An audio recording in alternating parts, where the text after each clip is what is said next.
আমি S A Prince সবাইকে আন্তরিক অভিনন্দন জানিয়ে শুরু করছি জেড টেলিভিশনের আজকের সংবাদ। রংপুরের বদরগঞ্জ উপজেলার 11 নং গোপালপুর ইউনিয়ন বিএনপির ওয়ার্ড কমিটি গঠনের লক্ষ্যে দ্বিবার্ষিক কর্মী সভা অনুষ্ঠিত হল শামপুর হাডস্থ পুরাতন ইউনিয়ন পরিষদ চত্বরে। কর্মী সভায় উপস্থিত ছিলেন রংপুর জেলা বিএনপির আহ্বায়ক কমিটির সদস্য কাজী খয়রাত, রংপুর জেলা নির্বাচন পরিচালনা কমিটির আহ্বায়ক লিটন পারভেজ, সদস্য রাজীব চৌধুরী, সদস্য মঈনুদ্দিন।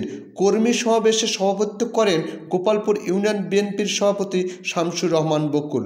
কর্মী সমাবেশে আরও উপস্থিত ছিলেন গোপালপুর ইউনিয়ন বিএনপির ভারপ্রাপ্ত সাধারণ সম্পাদক আমজাদ হোসেন, রংপুর জেলা স্বেচ্ছাসেবক দলের আহ্বায়ক আল ইমরান সুজন, গোপালপুর ইউনিয়ন বিএনপির সিনিয়র সহসভাপতি Jahangir Hossain.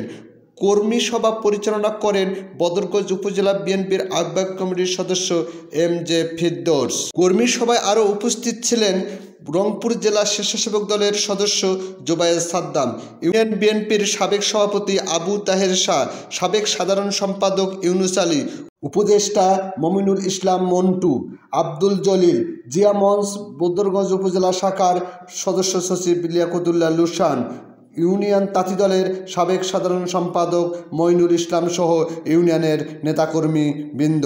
News desk Z television.